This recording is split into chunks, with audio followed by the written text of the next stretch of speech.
창세기 13장 14절로 18절의 말씀을 다 같이 한 음성으로 봉독하시겠습니다.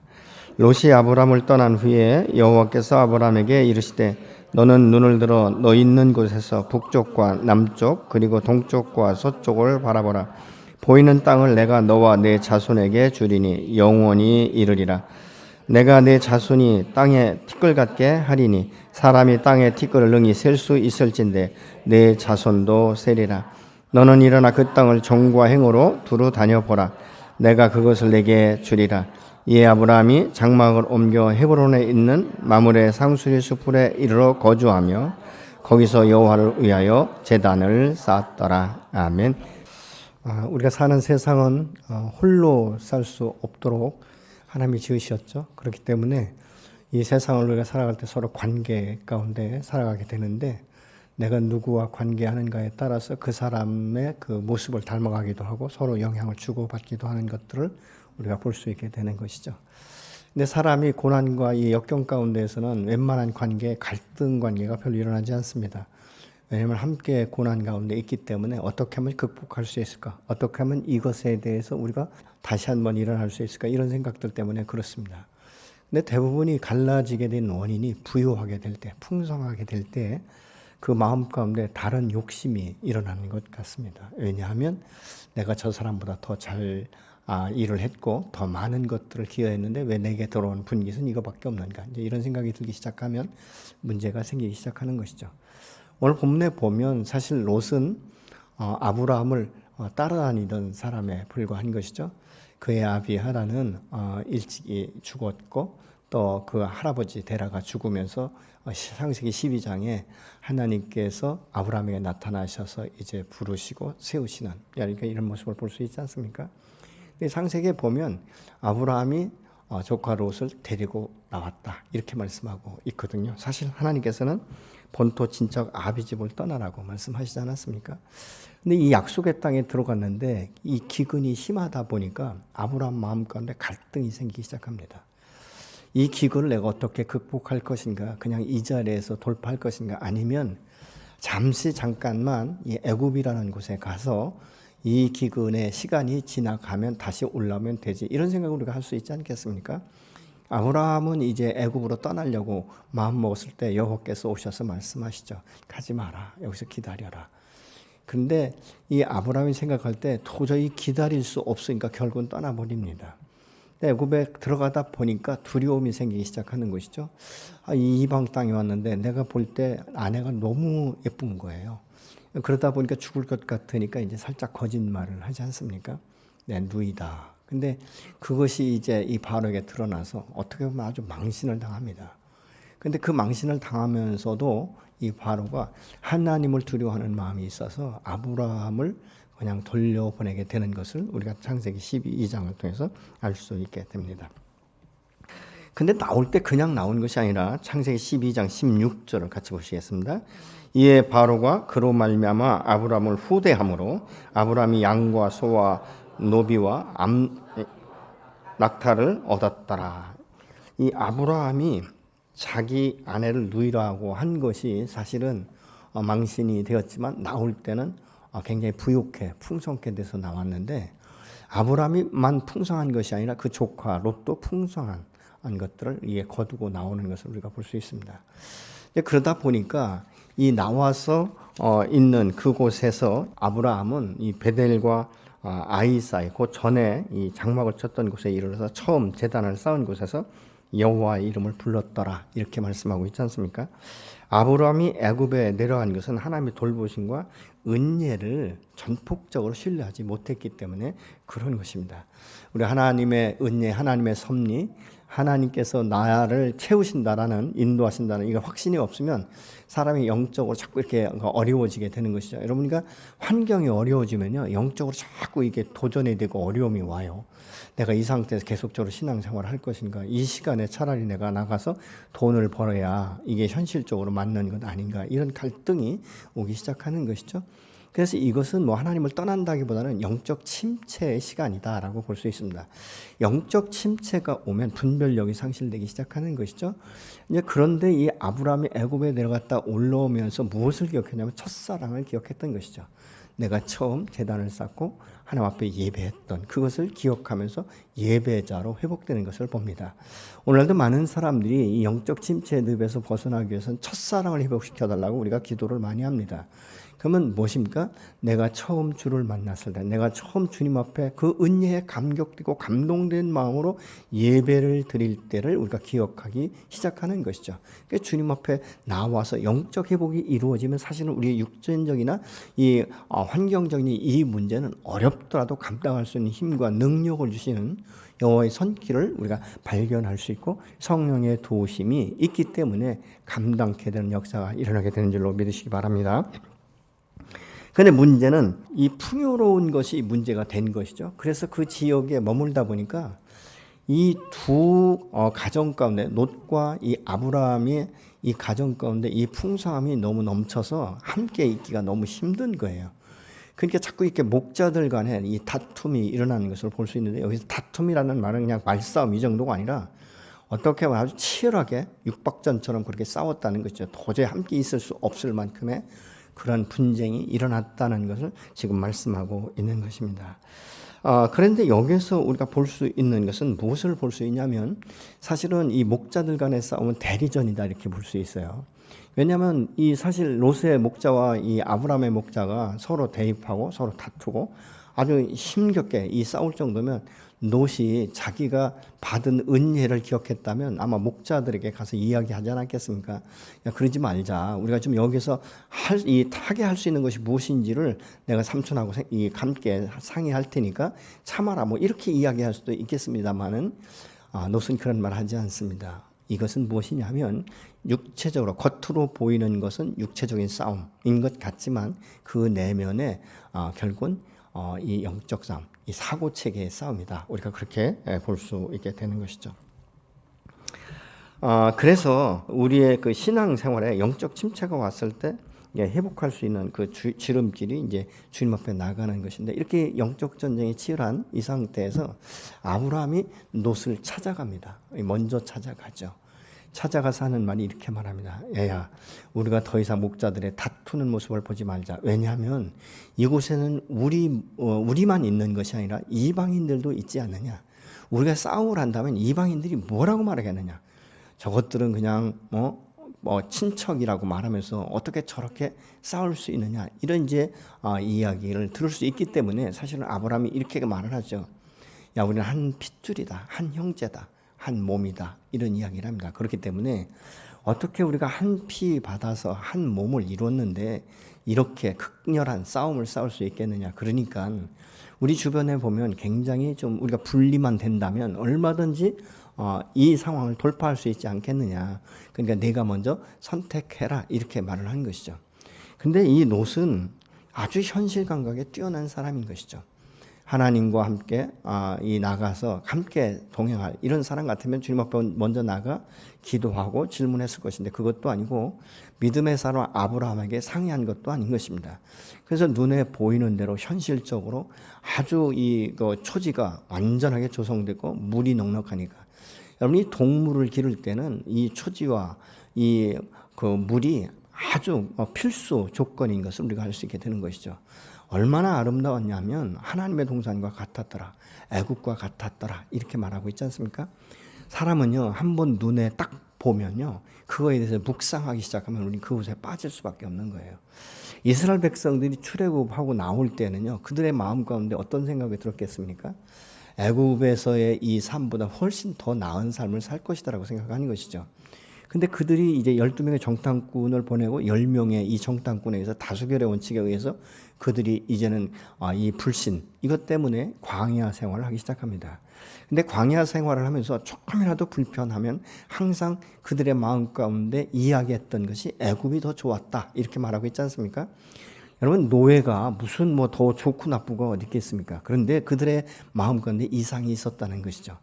애굽의 이 화려한 문화 가운데 우리가 살 때 내가 직접 그것을 주인 삼아 살 수는 없었지만 그 화려한 것들을 보고 느끼면서 살았다는 것이죠. 그렇기 때문에 출애굽해서 약속의 땅에 들어가면 그 이상의 문화를 누리면서 아주 풍족한 여유로운 삶을 아주 자유롭게, 이제 노예가 아니라 그 자유인으로서의 모든 것을 누릴 줄 알았는데 실질적인 삶은 더 어렵다 보니까 이게 고통이 오는 거예요. 지금 이 롯이 애굽과 같았더라, 이 말은 애굽의 문화를 이미 맛보았다는 것이죠. 오랜 기간은 아니지만 그곳 가운데 있는 것들이 얼마나 풍성하고 부요했는지를 알고 있었던 것이죠. 그러니까 이 롯의 마음 가운데 그렇게 누리고 싶은 겁니다. 그러니까 결국은 이 하나님께서 약속한 땅에 머물지 아니하고 세상을 향하여 나가지 않습니까? 근데 그곳은 어떤 것입니까? 소돔 고모라 성은 너무 악하기 때문에 하나님의 심판의 때가 가까운 그것을 우리가 알 수 있지 않습니까? 근데 성경에 보면 롯이 그 목초지가 아주 풍성한 이곳에 머물러 있지 않고 점점 어디로 들어가냐면 소돔의 중심부까지 들어갔더라, 이렇게 말하고 있는 것이죠.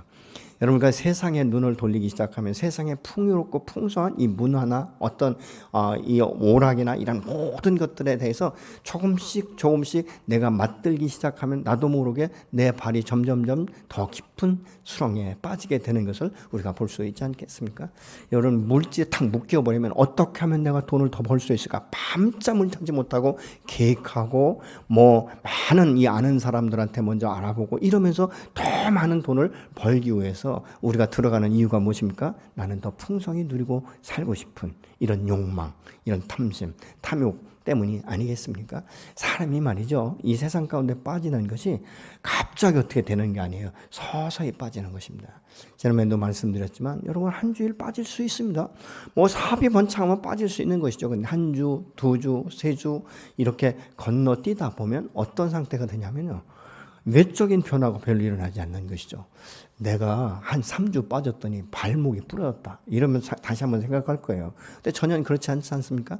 내가 한 달을 빠지고 3개월을 빠져도 내가 물질적으로 갑자기 어떻게 날아가고 이런 게 없는 거예요. 그러니까 사람의 마음이 느긋해지기 시작하는 것이죠. 그래, 내가 열심히 돈 벌고 때가 되면 교회 나가서 예배 드리면 되지, 이렇게 자꾸 자기를 합리화시켜 버리는 거예요.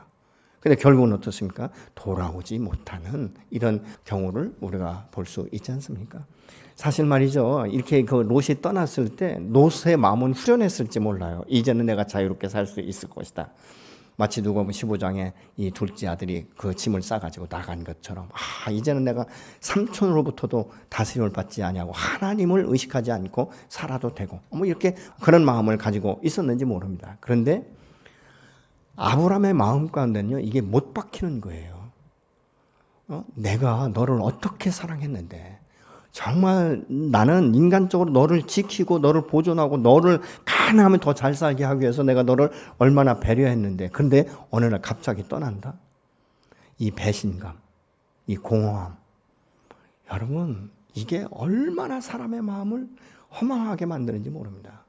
그 마음을 다 무너지게 만들어요. 그래서 어떤 결단하는지 아십니까? 내가 다시는 사람을 인정하나 봐라. 내가 다시는 사람을 사랑하지 않겠다. 누구라도, 그것이 심지어는 형제, 자매라 할지라도 내가 못 믿어. 이런 아주 독한 마음을 갖게 하는 것을 우리가 현실 가운데 보게 되지 않습니까? 이 모든 것들을 다 내어놓을 것처럼, 내가 당신을 위해서 모든 것들을 다 드리겠다라고 말하는 것처럼 그렇게 말하지만 어느 순간에 자기의 감정과 마음이 상하고 이권이 개입되면 확 돌아서는 것이 이 죄성을 가진 인간의 모습 아니겠습니까?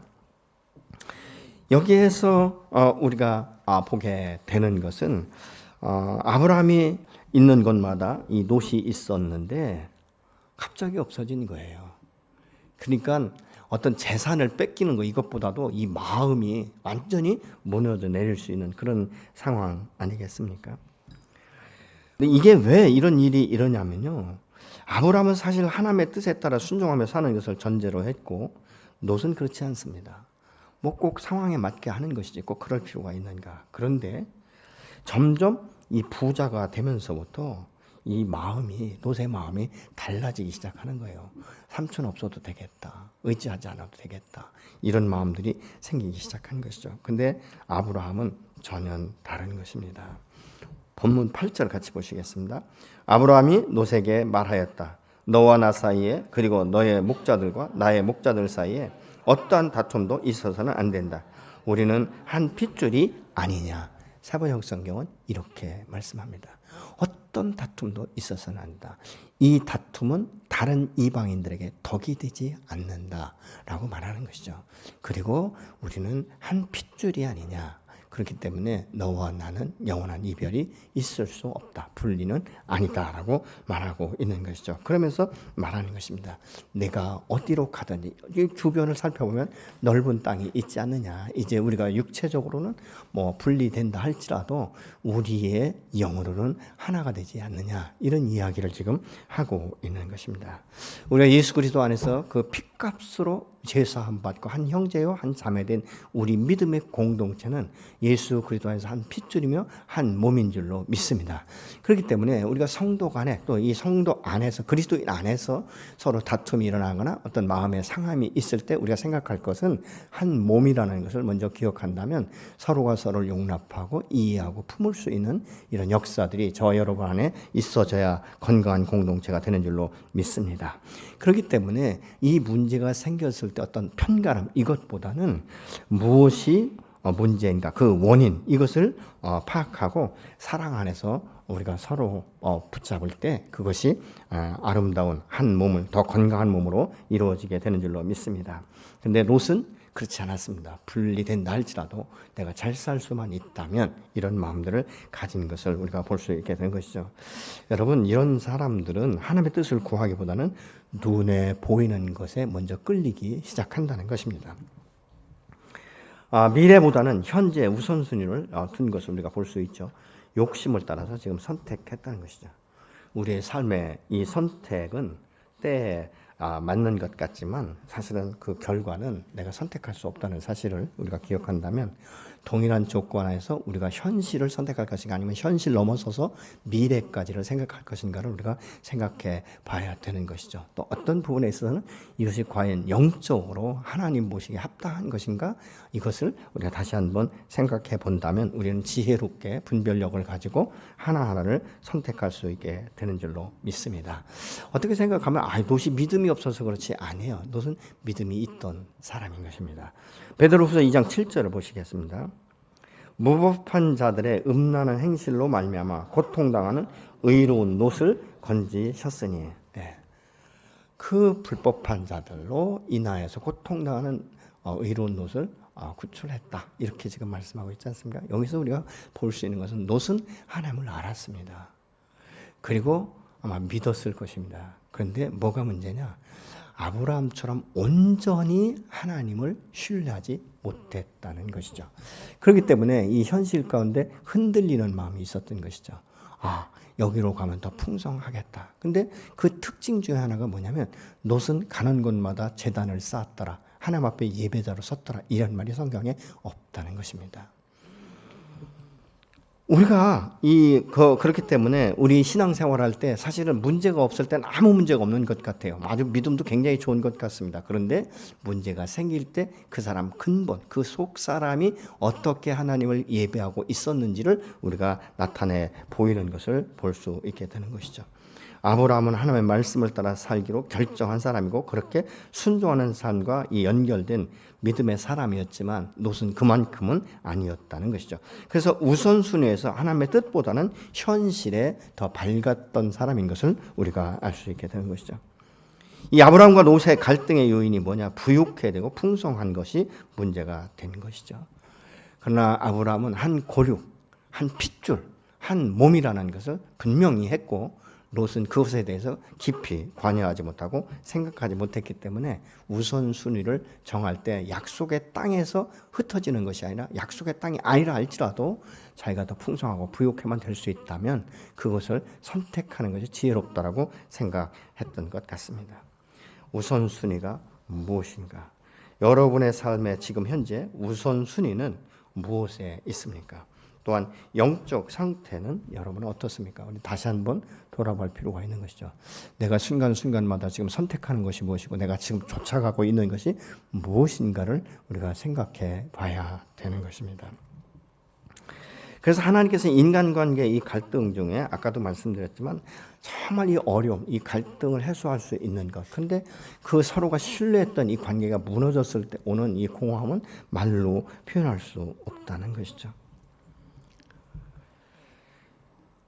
그 구절에 보니까 내 앞에 하나님께서 이제 이 롯을 보냈을 때 이 아브라함은 굉장한 상처 가운데 있었을 거예요. 허망하고 내가 이렇게 해서 무엇이 내가 유익했겠는가 이런 여러 가지 생각을 하고 갈등도 있었을 것입니다. 그리고 그 마음 가운데 아주 현실적으로 너무 낙심된 마음이 있었을 것이죠. 그런데 그때 여호와께서 아브라함에게 찾아오십니다. 9절에 내 앞에 온 땅이 있지 아니하냐.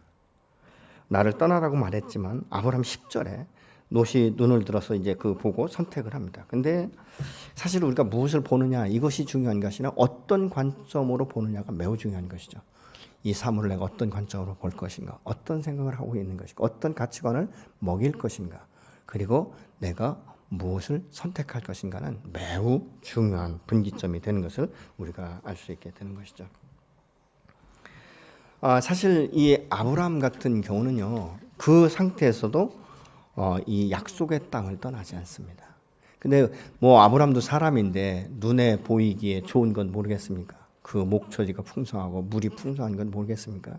그럼에도 불구하고 이 아브라함은 그쪽을 향하여 가지 않습니다. 약속의 땅에 머물러 있는 것들을 우리가 볼 수 있게 되는 것이죠. 이 롯을 떠나보낸 이 아브라함은 사실 이 가나안에 머물러서 그 안에서 이 삶을 사는 것이 때로는 굉장히 곤핍했을 거예요.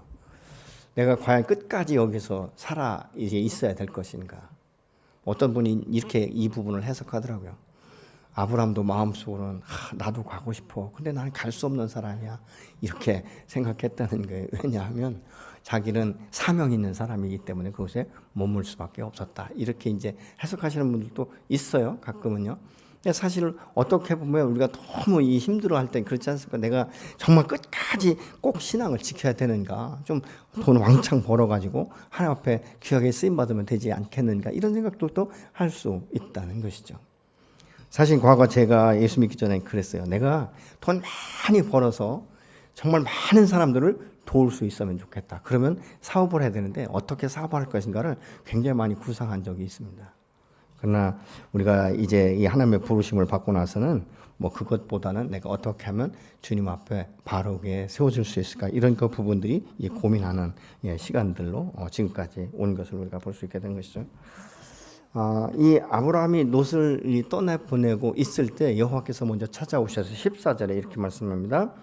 여호와께서 아브라함에게 찾아오셔서 너는 눈을 들어 너 있는 곳에서 동서남북을 바라보라 이렇게 말씀하고 있죠. 허전하고 정말 쓸쓸하고 이 마음 가운데 이 의지하던 이 사람이 떠나면요 굉장히 공허합니다. 말로 표현할 수 없고요. 물론 배신감도 있지만요. 굉장히 스스로 이 허전하고 힘들어하는 이런 모습을 볼 수 있죠. 근데 여호와께서 찾아오셔서 말씀하는 것입니다. 눈을 들어 바라보라고 말씀하고 있죠. 현실과 이 환경을 보면 좌절하기 쉽고 자신의 내면 세계를 보면 자신감이 없어지고 모든 것을 포기하고 싶은 이 생각이 들지만 고개를 들고 눈을 들어서 하늘을 바라보라고 말씀하실 때 여러분 우리가 땅의 것에 얽매이지 않고 하늘을 바라보는 순간에 무엇이 이루어지는지 아십니까? 새로운 소망이 생기기 시작하는 거예요. 이 땅의 것에 얽매이다 보면요 이 시야가 굉장히 좁아져요. 자기 자신 중심으로 계속적으로 보기 때문에 그 이해는 넘어설 수 있는 힘이 없습니다. 근데 눈을 들어서 여호와를 바라볼 때 새로운 소망과 그 언약의 말씀들이 떨어지기 시작하는 줄로 믿으시기 바랍니다. 근데 여호와께서 아브라함에 너는 눈을 들어 보라고 말할 때 다른 장소로 가라고 말씀하지 않습니다. 너 있는 곳에서 라고 말씀하고 있는 것이죠.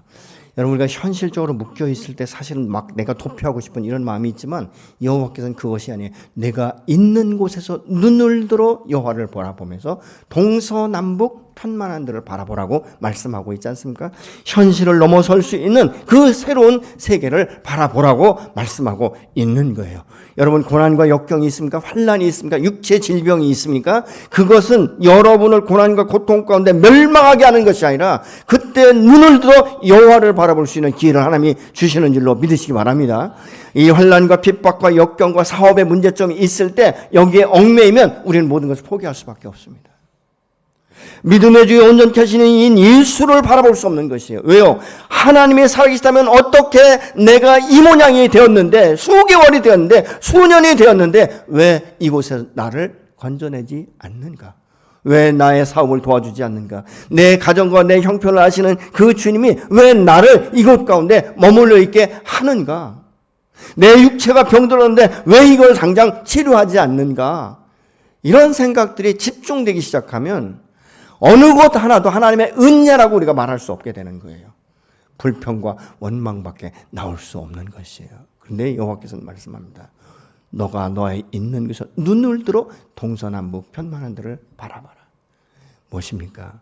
내가 너를 부르고 내가 너를 지목하여 부를 때는 이 삶이 영원한 것이 아니라 내가 너를 축복하고 축복해서 너로 인하여 천하만민이 복을 얻게 되리라고 말씀하셨던 이 언약의 말씀을 새롭게 지금 도전하고 있는 것입니다. 너의 환경, 그 역경이 아니라 이제 네가 일어나서 하늘을 바라봐라. 나를 바라봐라. 그리고 내가 너를 어떻게 축복하는지를 보라고 말씀하고 있는 거예요. 우리의 좁아진 시야를 이제 하나님께서 넓히시는 것입니다. 열방을 바라볼 수 있게 하는 것입니다. 나의 좁아진 이 세계관을 이제는 더 넓히라고 지금 말씀하고 있는 것입니다. 너는 포기할 것이 아니다. 내가 너를 어떻게 세우는지 보라고 말씀하고 있는 것입니다. 사람이 환경에 얽매이면요 미래가 보이지 않습니다. 그래서 소망을 잃어가는 거예요. 근데 여호와는 뭐라고 말씀합니까? 너에게 미래가 있다라고 지금 말씀하고 있는 것입니다. 하나님의 임재와 축복은 현재 내가 있는 곳에서부터 시작되는 줄로 믿으시기 바랍니다. 여러분, 현실을 기피하려고 하지 말고 지금 있는 곳에서 주의 말씀을 듣고 다시 일어나서 여호와의 영광을 나타내는 여러분이 되시기를 예수님으로 축원합니다. 15절은 이렇게 말씀합니다. 아브라함이 바라본 모든 땅을 너와 내 후손에게 준다라고 말씀하고 있어요. 바라본 땅을 너에게만이 아니라 너와 내 후손에게 주리라고 말씀하고 있지 않습니까? 하나님은 오늘도 저와 여러분에게 복을 주시는 것으로 끝나는 것이 아니라 여러분의 자녀 손들에게도 그 복을 흘러가기를 원하시는 줄로 믿으시기 바랍니다. 근데 이 믿음이 어디서부터요? 나에서부터 시작되는 거예요. 내가 그 믿음을 가지고 지킬 때 나의 삶의 모습을 보면서 내 자녀들이 그 길을 답습해서 한 걸음 한 걸음 따라오기 시작하게 되는 줄로 믿으시기 바랍니다. 여러분이 믿는 하나님은 살아계십니다. 여러분이 믿는 하나님은 오늘 또 역사하시고 언약을 성취하시는 하나님이신 줄로 믿으시기 바랍니다. 16절에 이렇게 말씀합니다. 내가 내 자손으로 땅에 티끌 같게 하신다. 이렇게 말씀하고 있는데 사실 아브라함에게는 이때 자식이 없었어요. 약속의 씨가 없었을 때인 것입니다. 그럼에도 불구하고 여호와께서 말씀하고 있는 것이죠. 무엇입니까? 내 자손을 번성케 하고 번성케 해서 그 자녀들로 복의 근원으로부터 세우시며 창대하실 것에 대해서 지금 말씀하고 있는 것이죠. 롯은 스스로 자기가 이 복을 찾기 위해서 스스로 선택해서 약속의 땅이 아닌 곳을 찾아가는 것을 우리가 볼 수 있습니다. 그러나 아브라함에게는 여호와께서 찾아오셔서 언약에 대해서 말씀하기 시작하는 것이죠. 여러분, 믿음의 사람은 우직할 정도로 약속한 그 장소에 머물러 있을 때 하나님의 때를 기다릴 때 그의 믿음을 보시고 하나님이 찾아오셔서 우리의 마음의 문을 열고 새롭게 도전케 하시는 하나님이신 줄로 믿으시기 바랍니다. 축복은요, 하나님이 주시는 축복은 아주 무한합니다. 언제까지? 다음 세대까지, 주님이 오시는 그날까지 흘러가는 축복인 줄로 믿습니다. 근데 이 복은 믿음의 사람, 준비된 사람을 통해서 역사하시는 줄로 믿습니다. 여호와께서는 아브라함에게 말씀하지 않습니다. 이제는 아브라함에게 실행할 수 있도록 말씀하는 것이 바로 17절의 말씀입니다. 너는 일어나 그 땅을 종과 행으로 두루 다녀보라. 내가 그것을 내게 주리라. 아브라함에게 이 말씀을 주시면서 이제 일어나서 그 땅을 밟아보라고 말씀하고 있는 거예요. 여러분, 순종이라는 것은 무엇입니까? 하나님이 말씀하신 대로 행하는 것, 그것 아니겠습니까? 여러분, 그럴 때 이 기적이 일어나지요. 여호수아가 요단을 건널 때 모맥을 거두는 시기이기 때문에 물이 가장 많은 때예요. 내 여호와의 말씀을 따라서 순종했을 때 그 물이 갈라지는, 그래서 정말로 이 모든 이스라엘 백성들이 안전하게 건너는 모습을 우리가 성경을 통해서 볼 수 있지 않습니까? 여러분, 하나님의 말씀 앞에 순종하는 것은 생각으로가 아니에요. 그냥 내가 어떤 막연한 이것이 아니라 실질적으로 그 땅을 밟게 하시는 분이 여호와 하나님이신 줄로 믿습니다. 그렇기 때문에 눈을 들어 일어나서 넓고 편만한 데를 바라보고, 그리고 종과 행으로 다니라. 무엇입니까? 순종해서 한 걸음 한 걸음 떼기 시작하면 내 길과 내 걸음을 인도하시는 여호와, 사신 여호와께서 어떻게 행하는지 볼 수 있도록 나타내시는 줄로 믿으시기 바랍니다.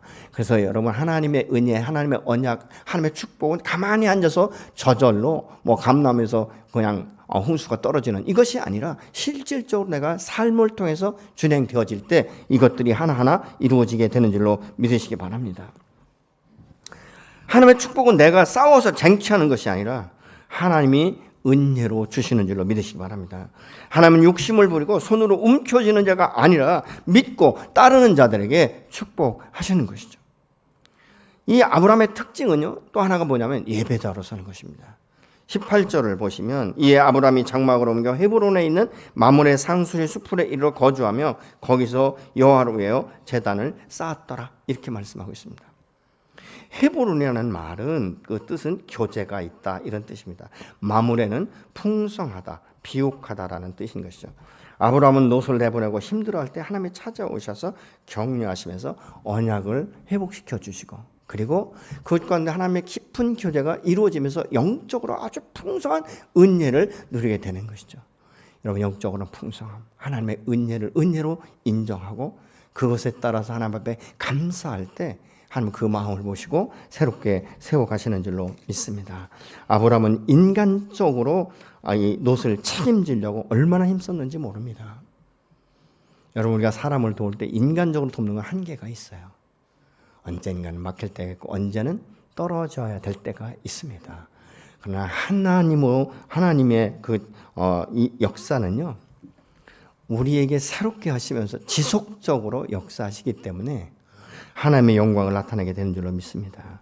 아브라함이 롯을 자기의 마음 가운데 떠나보낼 때는 고통스러웠지만 롯을 떠나보내고 나니까 그 자리에 하나님의 역사, 하나님의 은혜, 하나님의 언약이 채워지는 것들을 우리가 볼 수 있게 되는 것이죠. 여러분이 인간적으로 붙들고 있는 것, 여러분이 스스로 책임지려고 하는 이 롯과 같은 것이 무엇입니까? 여러분의 롯은 무엇입니까? 여러분의 롯을 놓아줄 수는 없습니까? 여호와께서는 오늘 또 말씀합니다. 내가 붙들고 있는 그것을 놓아주라고 말씀합니다. 내게서부터 떠나보내라고 말씀하고 있는 것이죠. 그것이 어쩌면 내가 이 세상의 방법으로 취해서 욕심으로 얻고자 하는 것일 수도 있는 것이죠. 물질일 수 있고 다른 것일 수도 있습니다. 그것을 내려놓을 때 힘들지만, 떨어지면 안 될 것 같지만, 내가 보내면 이것에 대해서 더 이상 어떻게 내가 관계할 수 없을 것 같지만, 내가 그것을 내려놓을 때 하나님께서는 하나님의 방법으로 나를 다시 새롭게 세우시고 채우시는 줄로 믿으시기 바랍니다. 롯은 떠났지만요, 나중에 보면 이 포로로 잡혀갈 때 아브라함이 자기가 기른 318명을 데리고 나가서 롯을 구출합니다. 또 뿐만 아니라 창세기 18장에 롯이 아주 그 소돔의 중심부에 가서 이 심판의 날이 임했을 때 아브라함이 롯을 향하여 중보기도 하는 모습을 우리가 볼 수 있는 것이죠. 여러분, 이것은 사랑이에요. 여러분, 사랑은요, 정말 사랑하는 사람을 놓칠 수 없기 때문에 아브라함은 그렇게 애타게 기도하고 있는 것이죠. 여러분, 하나님은 우리를 어떻게 사랑하셨습니까? 당신의 독생자를 아낌없이 내어주실 만큼 사랑하지 않습니까? 그 사랑을 우리는 잊어서는 안 되는 것이죠. 얼마 전에 이 터키에 지금 지진이 일어나서 이 건물이 다 무너지지 않았습니까? 근데 그 사람들을 이제 이렇게 지금 계속적으로 생존자를 찾고 있는데 한 그 팀들이 말이죠. 이렇게 한 무너진 그 건물을 지나가는데 한 여인이 마치 신에게 경배하듯이 엎드려 있더라는 것이죠. 그래서 보니까 목뼈가 부러졌고 허리뼈가 부러졌다는 거예요. 근데 꼭 경배하는 것처럼. 그래서 이것은 후속대가 와서 이제 이렇게 처리할 수 있도록 하려고 했는데 그 팀원 중에 한 사람이 딱 지나가는데 느낌이 이상했대요. 그래서 가보니까 이 여인이 이렇게 구부린 이 사이에 담요가 하나가 있어서 그 담요를 끌어냈는데 3개월 된 아이가 그 속에 있었다고 말합니다. 근데 그 속에 무엇이 되냐면 핸드폰에 이런 메시지가 있었대요. 아이야, 내가 만약 산다면 이후에 엄마가 너를 얼마나 사랑했는지를 기억해 줬으면 좋겠다라는 문자가 있었다라고 말합니다. 여러분, 이것이 부모의 애틋함 아니겠습니까? 나는 비록 죽지만 내 자식만큼은 살릴 수 있도록 최선을 다하는 것. 하나님이 우리를 사랑하시는 것은 그 이상인 것이죠. 당신의 독생자 예수를 아낌없이 십자가에 내어주시고 그 피로 말미암아 우리가 구원을 받지 않았습니까? 그것이 하나님의 사랑인 것이죠. 여러분, 우리가 하나님의 사랑과 은혜를 떠나면 우리의 영은 죽습니다. 하나님 안에서 우리가 붙어있고 하나님과 함께 동행할 때 우직할 만큼, 아주 미련할 만큼 약속의 땅에 머물러 있을 때 하나님은 그곳에 찾아오셔서 아브라함의 믿음을 보시고 세우시고 축복하시고 언약을 성취하시면서 너가 우울해하지 마라. 내가 자꾸 이렇게 우겨쌈을 당하지 마라. 내가 있는 곳에 눈을 들어 이제 동서남북을 바라보고 그리고 그것을 믿음으로 취하고 내 자손들이 수많은 티끌과 같이 되어지리라 라고 말씀하셨던 하나님의 언약의 말씀이 성취되는 것을 우리가 보고 있지 않습니까? 그러면서 말씀합니다. 너는 더 이상 여기에 묻혀 있지 말고 일어나 종과 행으로 다녀라. 무엇입니까? 너희는 환경에 묶여서 우겨쌈을 당했다고 굴복당하지 말고 내가 그곳에서 일어나 눈을 들어 여호와를 바라보며 동서남북으로 밟고 다니는 그 땅을 다 내가 유업으로 줄 것이라고 말씀하시는 이 하나님은 오늘도 저와 여러분을 통해서 말씀하시는 하나님이신 줄로 믿으시기 바랍니다. 여러분의 사업장, 여러분의 가정, 여러분의 인생, 여러분의 육체 이 모든 것들을 하나님께서 오늘 또 주관하시기를 원하시는 줄로 믿으시기 바랍니다. 이제 믿음의 눈을 들어 여호와를 바라보고 나의 도움이 어디서 올고 천지를 지신 여호와 하나님께로부터 온다는 사실을 기억하시면 하나님께서 여러분을 통해서 새롭게 세우시고 여러분을 통해서 하나님의 살아계심과 전능하심과 복의 근원이 어디로부터 흘러오는지를 반드시 드러내게 되실 줄로 믿습니다.